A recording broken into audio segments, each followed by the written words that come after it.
Hey guys, D.Bowie here, and these are 5 things that I learned with Resolution's Safe Lane Nature's Prophet. Before I start this video, and to dissuade people from asking later, I am not making a BULLDOG Nature's Prophet video on the TI6 series because he only played the hero once and he actually lost that game.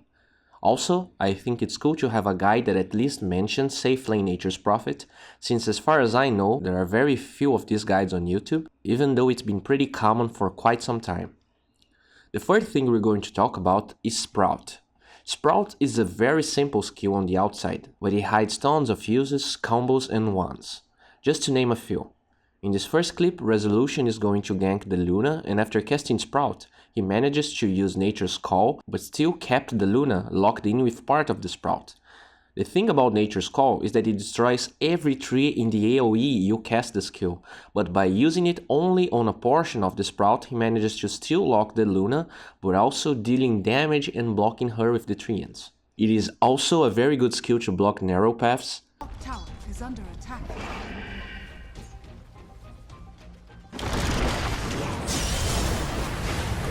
Save teammates against melee heroes.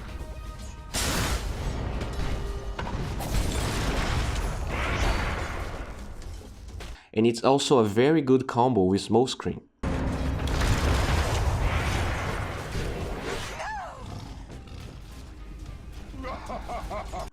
Also, it can be used to give vision to farm camps that are dangerous and to scout areas where you don't have vision around you.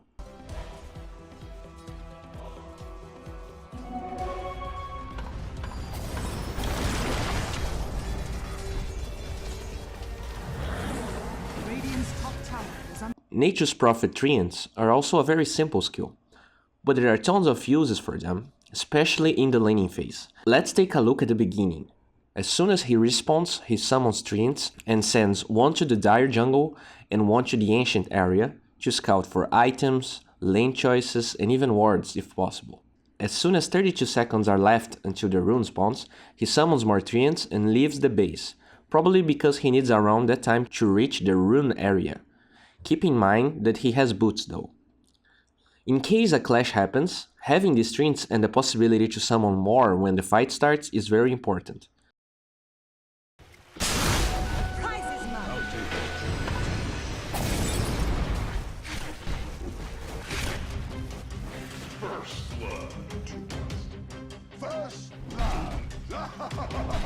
The treants can also be used to block the creep wave better,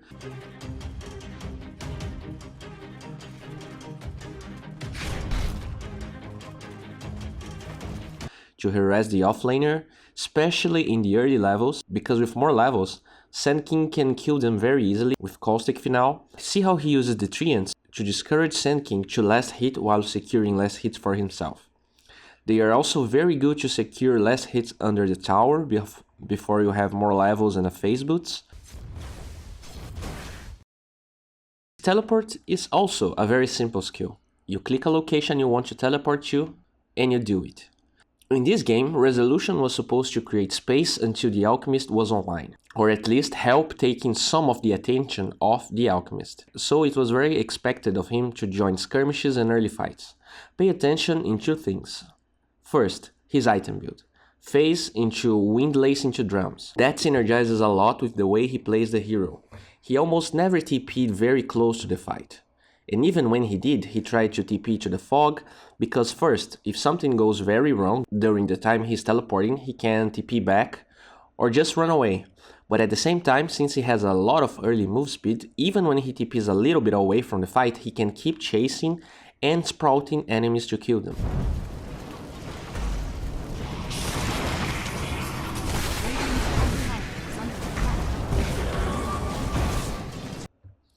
Another thing that surprised me a little bit here is how Resolution would act during the game.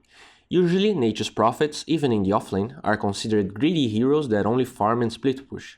So it's not unlikely to think that if he's playing the 1 position, he would be even more greedier, right?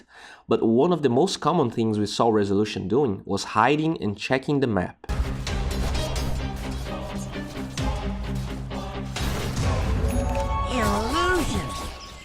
And what was going on?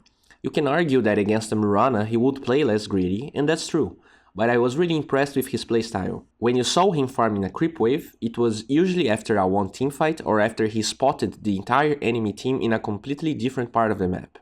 He would almost never keep going for the next creep wave, and instead he would leave his treants do the job and just hide in some trees or farm very safe camps. His items also reflect his playstyle, no blink or shadow blade, and while he goes for the Midas, it's only after phase boots and drums, and the Midas actually work more of a way to balance the fact that he's not farming or pushing greedy. When people think about creating space with cores, most of the time they think that deaths are not that big of a deal, as long as they get the job done. But Resolution, even as a space creator Nature's Prophet, almost never dies during the entire game.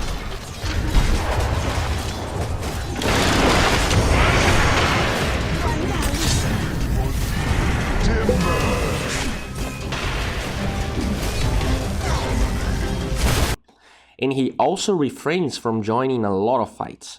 A pattern that I observed was never TPing to help someone getting ganked. Usually he joined fights that had 100% chance of working for them.